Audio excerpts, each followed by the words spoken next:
ಒಂದೆರಡು ವಿಚಾರಗಳನ್ನು ಹೇಳಿ ನನ್ನ ಮಾತನ್ನು ಮುಗಿಸ್ತೇನೆ. ಚಾಮುಂಡಿ ಬೆಟ್ಟದ ವಿಚಾರ ಇತ್ತೀಚೆಗೆ ನನಗುದಿ ಬಿತ್ತು.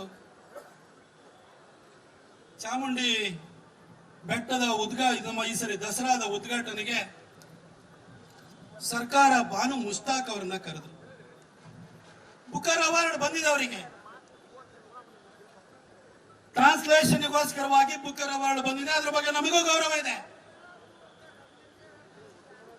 ಹಾಗಂತ ಭಕ್ತಿ ಭಾವದಿಂದ ಪೂಜೆ ಪುನಸ್ಕಾರಗಳೊಂದಿಗೆ ವಿದ್ಯುಕ್ತವಾಗಿ ಆರಂಭವಾಗುವಂತಹ ಹಿಂದೂ ಧಾರ್ಮಿಕ ಶ್ರೇಷ್ಠತೆಯ ಸಂಕೇತವಾಗಿರುವಂತಹ ದಸರಾದ ಉದ್ಘಾಟನೆಗೆ ಆಕೆಯನ್ನು ಕರೆಸಬೇಕಾದಂತ ಅಗತ್ಯ ಇತ್ತ?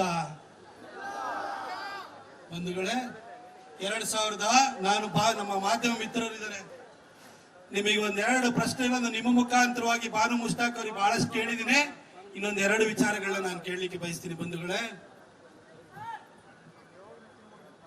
ಬಾನು ಮುಸ್ತಾಕ್ ಅವರೇ, ನಿಮ್ಮನ್ನ ಅಲ್ಪಸಂಖ್ಯಾತರನ್ನ ಒಗ್ಗೂಡಿಸ್ಕೊಳ್ಬೇಕು, ತನ್ನ ಬೆನ್ನಿಗೆ ನಿಲ್ಲಿಸ್ಕೊಳ್ಬೇಕು, ಡಿಕೆ ಅವ್ರನ್ನ ಅಧಿಕಾರದಿಂದ ದೂರ ಇಡಬೇಕು ಅಂತ ತಂತ್ರಗಾರಿಕೆ ಹೂಡಿರುವಂತಹ ಸಿದ್ದರಾಮಯ್ಯನವರು ದಸರಾದ ಉದ್ಘಾಟನೆಗೆ ಕರೆಸ್ತಾ ಇದ್ದಾರಲ್ಲ ಬಾನು ಮುಸ್ತಾಕ್ ಅವರೇ, ನಿಮ್ಮ ಮನಸ್ಸಾದ್ರೆ ಹೇಗೆ ಒಪ್ತೋ?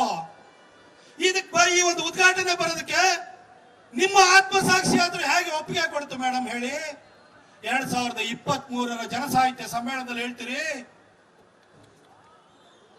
ಕನ್ನಡವನ್ನ ಭುವನೇಶ್ವರಿ ತಾಯಿಯಾಗಿ ಮಾಡಿ, ಅವಳಿಗೆ ಅರಿಶಿಣ ಕುಂಕುಮದ ಲೇಪನವನ್ನು ಹಚ್ಚಿ, ಅವಳನ್ನ ಮಂದಹಾಸನದ ಮೇಲೆ ಕೂರಿಸಿ, ಈ ಅರಿಶಿಣ ಕುಂಕುಮದ ಪ್ರತಿರೂಪವಾಗಿರುವಂತಹ ಬಾವುಟವನ್ನು ಮಾಡಿ ಮುಸಲ್ಮಾನರನ್ನ ಹೊರಗಿಟ್ರಿ ಅಂತ ಹೇಳ್ತಿದ್ರಲ್ಲ ಮೇಡಮ್.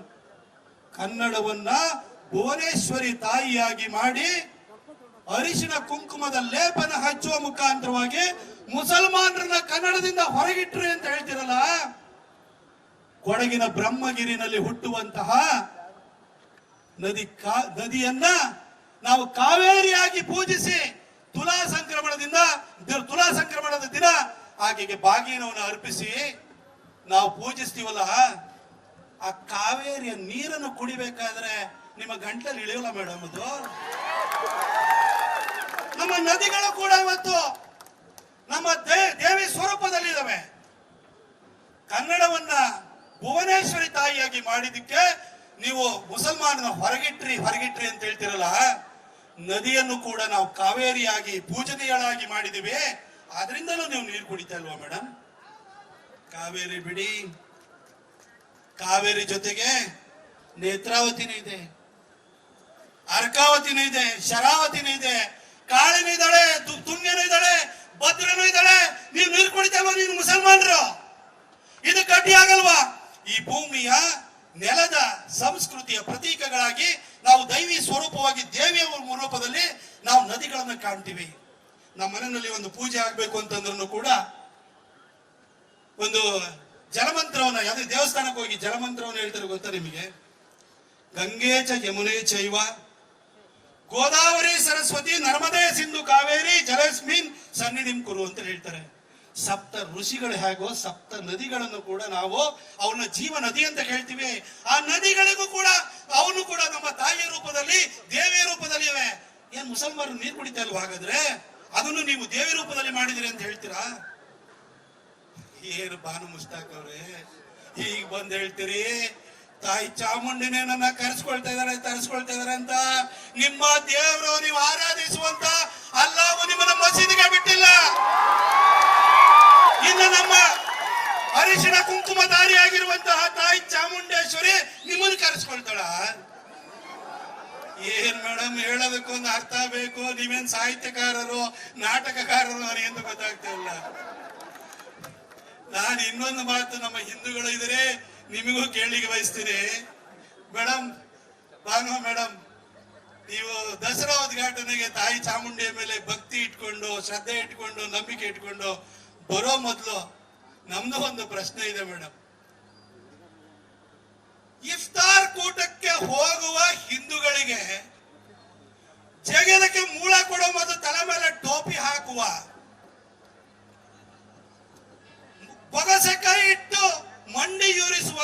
ಮುಸಲ್ಮಾನರು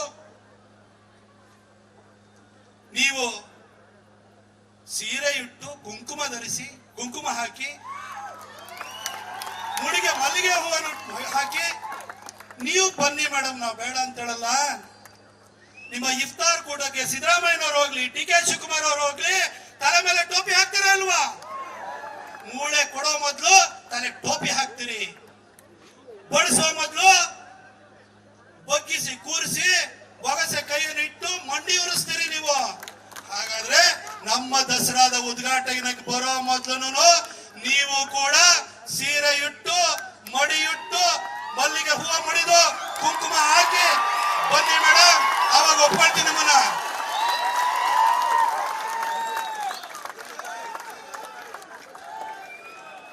ಇನ್ನ ನಮ್ಮ ಕಾಂಗ್ರೆಸ್ನವರು ಕೆಲವರೆಲ್ಲ ಚಾಮುಂಡಿ ಬೆಟ್ಟ ಎಲ್ಲರಿಗೂ ಸೇರಿದ್ದು, ಎಲ್ಲರಿಗೂ ನಮ್ ಡಿ ಕೆ ಸಾಹೇಬ್ರು ಹೇಳ್ತಾ ಇದಾರೆ. ಬಾಬಾ ಡಿ ಕೆ ಅವ್ರೆ, ಇವೆಲ್ಲ ಈ ಏನು ಒಂಥರ ಎಲ್ಲರನ್ನ ಹೆದರ್ಸ್ತಾರಲ್ಲ, ಹೆದರ್ಸೋ ರೀತಿ ಮಾತಾಡೋಕೆ, ನಿಮಗೆ ಹೆದರ್ಕೊಂಡು ಕೂತ್ಕೊಳ್ಳೋಕೆ. ನಾವು ಬಾಲಗಂಗಾಧರ ತಿಲಕರಿಂದ, ಭಗತ್ ಸಿಂಗ್ ಅವರಿಂದ, ಚಂದ್ರಶೇಖರ್ ಆಜಾದ್ ಅವರಿಂದ ಪ್ರಭಾವಿತರಾಗಿರುವಂತವ್ರು ನಿಮ್ಗೆ ಯಾರು ಹೆದರಲ್ಲ ಸರ್. ನಾನು ಡಿ ಕೆ ಶಿವಕುಮಾರ್ ಅವರಿಗಿಂತ ಮೊದಲು ಬಾನು ಮುಸ್ತಾಕ್ ಅವರಿಗೆ ಇನ್ನೊಂದು ಪ್ರಶ್ನೆ ಕೇಳಲಿಕ್ಕೆ ಬಯಸ್ತೇನೆ. ಬಾನು ಮುಸ್ತಾಕ್ ಅವರೇ, ನಮ್ಮದು ನೆಲ ಜಲ ಕಲ್ಲು ಮಣ್ಣು ಪ್ರತಿಯೊಬ್ಬರಲ್ಲೂ ಕೂಡ ಪ್ರತಿಯೊಂದರಲ್ಲೂ ಕೂಡ ದೇವರನ್ನ ಕಾಣುವಂತಹ ಸಂಪತ್ಭರಿತವಾದಂತಹ ಸಂಸ್ಕೃತಿ ನಮ್ದು. ಮರುಭೂಮಿನಲ್ಲಿ ಹುಟ್ಟಿ ನೆಲ ಕಾಣ್ಕೊಂಡು ಬಂದಿರುವಂತಹ ಬರಡು ಧರ್ಮ ಅಲ್ಲ ಮೇಡಮ್. ಅದೇನಿದ್ರು ನಿಮ್ದು ಅಷ್ಟೇನೆ, ನಮ್ದಲ್ಲ. ನಮ್ಮ ಧರ್ಮ ಎಷ್ಟು ಸಂಪತ್ಭರಿತವಾಗಿದೆ ಅಂತಂದ್ರೆ ನಾವು ಕಲ್ಲು ಮಣ್ಣು ಜಲ ನೆಲ ಎಲ್ಲದರಲ್ಲೂ ಕೂಡ ದೇವರನ್ನ ಕಾಣೋ ಜೊತೆಗೆ ನಮ್ಮ ಧರ್ಮ ಒಂದರಲ್ಲಿ ಮಾತ್ರ ನಮ್ಮ ಧರ್ಮದಲ್ಲಿ ಸಂಗೀತವೂ ಇದೆ, ಸಾಹಿತ್ಯವೂ ಇದೆ, ತಮರ್ಬೇಡ್ಕೊಂಡ್ರ ಶಿವ ನೃತ್ಯವೂ ಕೂಡ ಇದೆ. ನಿಮ್ಮ ಧರ್ಮದಲ್ಲಿ ಇದೆಯಾ ಮೇಡಮ್ ಇದು? ನಮ್ಮ ಧರ್ಮ ಅಷ್ಟು ಸಂಪತ್ಭರಿತವಾಗಿದೆ, ಎಲ್ಲದರಲ್ಲೂ ನಾವು ದೇವರನ್ನ ಕಾಣ್ತೀವಿ. ಇಂತಹ ದೇವರನ್ನ ಕಾಣುವಂತ ಧರ್ಮದ ಬಗ್ಗೆ ಅಪತ್ಯ ಭಾವನೆಯನ್ನು ಇಟ್ಕೊಂಡು ತಾಯಿ ಚಾಮುಂಡಿಯ ನವರಾತ್ರಿ ಉತ್ಸವದ ಉದ್ಘಾಟನೆಗೆ, ದಸರಾದ ಉದ್ಘಾಟನೆಗೆ ನೀವು ಬರಕ್ ಹೊರಟ್ರೆ ನಿಮ್ಮ ಮನಸ್ಸಾದ್ರೆ ಹೇಗೆ ಒಪ್ಪುತ್ತೆ, ನಿಮ್ಮನ್ನ ಹೇಗೆ ನಾವು ಸ್ವೀಕರಿಸಕ್ಕೆ ಸಾಧ್ಯ ಮೇಡಮ್? ಇನ್ನ ನಮ್ಮಲ್ಲೆಲ್ಲ ಹಿಂದೂಗಳಲ್ಲಿ ನಮ್ಮಲ್ಲಿ ಯಾವಾಗ್ಲೂ ಭಾಷಣ ಹೊಡಿಬೇಕಾದ್ರೆ ಈ ಸದ್ಭಾವನೆ ಬಗ್ಗೆ ಎಸೆ ಬರೀರಿ ಅಂತಾರೆ. ಭಾರತವನ್ನು ಕೇಳಿದ ಕೂಡಲೇ ವಿವಿಧತೆಯಲ್ಲಿ ಏಕತೆ ಏಕತೆ ಅಂತಾರೆ. ಅಂದ್ರೆ ಯುನಿಟಿ ಇನ್ ಡೈವರ್ಸಿಟಿ ಅಂತ. ಯುನಿಟಿ ಇನ್ ಡೈವರ್ಸಿಟಿ ಇಸ್ಲಾಂ ಅಲ್ಲಿ ಇಲ್ಲ, ಕ್ರಿಶ್ಚಿಯಾನಿಟಿಯಲ್ಲಿ ಇಲ್ಲ. ಯುನಿಟಿ ಇನ್ ಡೈವರ್ಸಿಟಿ ಇರೋದು ಬರೀ ಹಿಂದೂಯಿಸಂ ಅಲ್ಲಿ ಮಾತ್ರ. ಅಸ್ಸಾಂನಲ್ಲಿ ಬಿಹು ಅಂತ ಆಚರಣೆ ಮಾಡಿದ್ರೆ, ಅಲ್ಲಿ ಪೊಂಗಲ್ ಅಂತ ಕೇರಳದಲ್ಲಿ ಆಚರಣೆ ಮಾಡಿದ್ರೆ, ನಾವಲ್ಲಿ ಸಂಕ್ರಾಂತಿಯನ್ನು ಆಚರಣೆ ಮಾಡ್ತೀವಿ, ಪುತ್ತರಿ ಅಂತ ಆಚರಣೆ ಮಾಡ್ತೀವಿ, ಬೈಸಾಖಿ ಅಂತ ಆಚರಣೆ ಮಾಡ್ತೀವಿ. ಒಂದೊಂದು ಕಡೆ ಒಂದೊಂದು ಆಚರಣೆ ಮಾಡ್ತೀವಿ. ಹಬ್ಬ ಒಂದೇ, ಆಚರಣೆ ಒಂದೇ, ಆದ್ರೆ ಬೇರೆ ಬೇರೆ ರೂಪದಲ್ಲಿ ಮಾಡ್ತೀವಿ ನಾವು. ಇದು ವಿವಿಧತೆ ನಮ್ಮಲ್ಲಿ. ಮೊನ್ನೆ 26ನೇ ತಾರೀಕು ಮನೆಯಲ್ಲಿರುವಂತಹ ತಾಯಂದಿರು ಹೆಣ್ಮಕ್ಳು ಮಂಗಳ ಗೌರಿ ವ್ರತ ಮಾಡಿದ್ರು. ಗಂಡಸರಿಗೆ ನಮಗೆ ಅವಕಾಶನೇ ಇಲ್ಲ. ಇವತ್ತು ಗಣೇಶ ಪ್ರೊಸೆಷನ್ ನಡೀತಿದೆ, ಲೇಡೀಸ್ಗೆ ಅವಕಾಶನೇ ಇಲ್ಲ. ನಮ್ಮಲ್ಲಿ ಕ್ಲಿಯರ್ ಕಟ್ ಡಿಮಾರ್ಕೇಶನ್ ಇದೆ, ನಮ್ಮಲ್ಲಿ ವಿವಿಧತೆ ಇದೆ. ನಮ್ಮಲ್ಲಿ ಅಯ್ಯಪ್ಪ ಸ್ವಾಮಿಗೆ ನಾಸ್ತಿಕ ಬ್ರಹ್ಮಚಾರಿ ಆಗಿರೋದ್ರಿಂದ ಅಲ್ಲಿ ಮಹಿಳೆಯರಿಗೆ ಅವಕಾಶ ಇಲ್ಲ. ಆದ್ರೆ ಬೇರೆ ದೇವಸ್ಥಾನಗಳಲ್ಲಿ ಮಹಿಳೆಯರಿಗೆ ವಿಶೇಷವಾದಂತಹ ಅವಕಾಶಗಳಿದಾವೆ.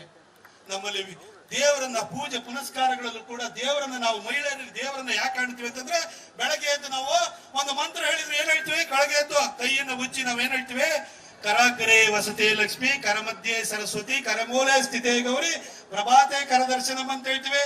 ಬೆರಳ ತುದಿಯಲ್ಲಿ ಲಕ್ಷ್ಮಿ ಇದ್ದಾಳೆ, ಮಧ್ಯದಲ್ಲಿ ಸರಸ್ವತಿ ಇದ್ದಾಳೆ, ಹಾಗೆ ರಿಸ್ಟ್ನಲ್ಲಿ ದುರ್ಗೆ ಇದ್ದಾಳೆ ಅಂತ ಹೇಳಿದ್ರೆ ನಾವು ದೇವರನ್ನ ದೇವಿಯಲ್ಲಿ ಕಾಣ್ತೀವಿ. ನಾವು ನಿಮ್ಮ ಧರ್ಮದಲ್ಲಿ ಹೆಣ್ಣನ್ನ ಭೋಗದ ವಸ್ತುವಾಗಿ ನೋಡ್ತೀರಿ ನೀವು, ಆದ್ರೆ ನಮ್ಮಲ್ಲಿ ದೈವಿ ಸ್ವರೂಪದಲ್ಲಿ ನೋಡ್ತೀವಿ. ಹಾಗಾಗಿ ನಮ್ಮ ನದಿಗಳಿಗೂ ಕೂಡ ಕೃಷ್ಣ ಮತ್ತು ಬ್ರಹ್ಮಪುತ್ರ ಬಿಟ್ರೆ ಇಡೀ ಎಲ್ಲಾ ನದಿಗಳಿಗೂ ಇರುವಂತ ಹೆಸರು ಎಲ್ಲ ನದಿಗಳಿಗೆ ಇಟ್ಟಿರುವಂತದ್ದು ಹೆಣ್ಣಿನ ಹೆಸರನ್ನ ಇಟ್ಟಿದೀವಿ ನಾವು ಮೇಡಮ್. ನಮ್ಮ ಸಂಸ್ಕೃತಿ ಬಗ್ಗೆ ನೀವು ಇಷ್ಟು ಅಸಡ್ಡೆಯಿಂದ ಮಾತಾಡ್ತಿರಲ್ಲ.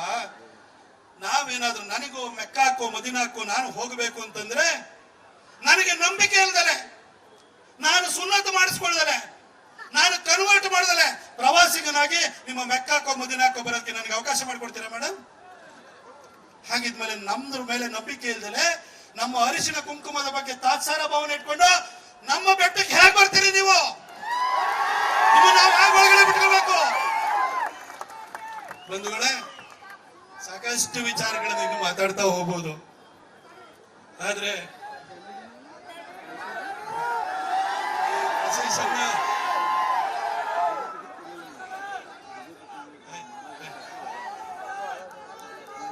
ನಾನು ಆಗ ಹೇಳ್ತಾ ಇದ್ದೆ, ಯುನಿಟಿ ಇನ್ ಡೈವರ್ಸಿಟಿ ಅದು ನಮ್ಮ ಧರ್ಮದಲ್ಲಿ ಇರೋದು ಅಂತ.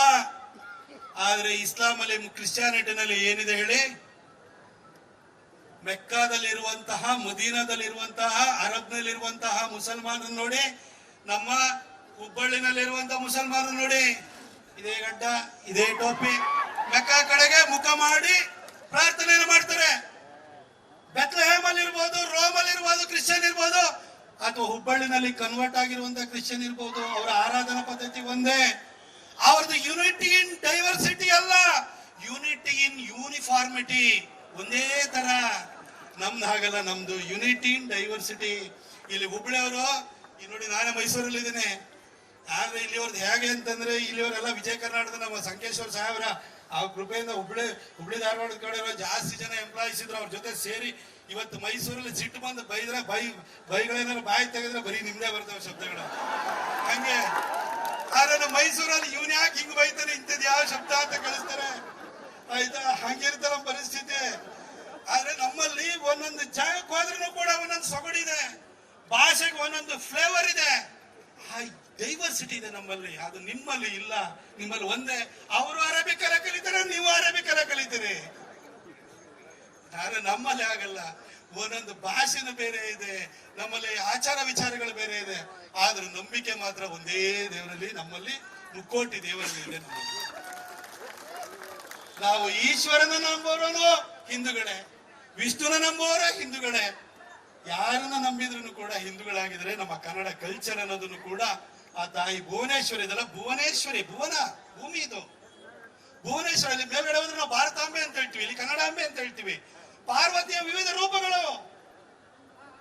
ನಮ್ಮ ಕನ್ನಡ ಅಂತ ಹೇಳಿದ್ರೆ ನಿಮ್ ತರ ಮುಸಲ್ಮಾನರಲ್ಲಿ ಬರೀ ಅರೇಬಿಕ್ ಕಲ್ಚರ್ ಒಂದಲ್ಲ. ನಮ್ಮಲ್ಲಿ ಕನ್ನಡ ಅಂತ ಹೇಳಿದ್ರೆ, ಕನ್ನಡದಲ್ಲಿ ಇದು ನಮ್ಮ ನಿಮ್ಮ ನಡುವೆ ಸಂವಹನ ಮಾಡ್ಲಿಕ್ಕಿರುವಂತ ಬರೀ ಭಾಷಾ ಮಾಧ್ಯಮ ಅಲ್ಲ ಇದು.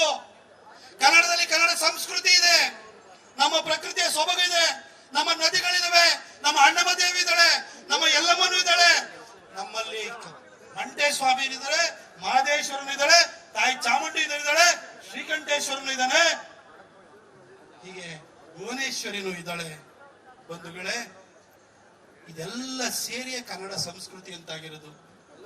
ಈ ತಾಯಿ ಮಂಟೆ ಸ್ವಾಮಿ ಇರ್ಬೋದು, ಮಹದೇಶ್ವರ ಇರ್ಬೋದು, ತಾಯಿ ಚಾಮುಂಡಿ ಇರ್ಬೋದು, ಪಾರ್ವತಿಯ ಇನ್ನೊಂದು ರೂಪವಾಗಿರುವಂತಹ ಭುವನೇಶ್ವರಿ ನಿಮಗೆ ಕನ್ನಡ ಕಲೀಲಿಕ್ಕೆ ಅಡ್ಡಿ ಆಗ್ತಾಳೆ ಅಂತಂದ್ರೆ ನಿಮ್ಮ ನಿಷ್ಠೆ ಎಲ್ಲಿಗೆ ಮೇಡಮ್?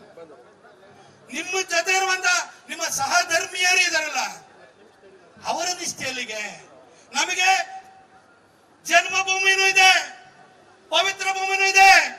ಆದ್ರೆ ಮುಸಲ್ಮಾನರಿಗೆ ಜನ್ಮಭೂಮಿ ಇದು, ಅವರಿಗೆ ಪವಿತ್ರ ಭೂಮಿ ಮೆಕ್ಕಾ ಮದೀನಾ ಆಗಿದೆ. ಕ್ರೈಸ್ತರಿಗೆ ಜನ್ಮಭೂಮಿ ಇದು, ಅವರಿಗೆ ಪವಿತ್ರ ಭೂಮಿ ಯಾವುದು? ರೋಮ್ ಬೆತ್ಲೆಹೇಮ್ ಆಗಿದೆ. ಆದ್ರೆ ನಮಗೆ ಇದೇ ಜನ್ಮಭೂಮಿ, ಇದೇ ಪವಿತ್ರ ಭೂಮಿ.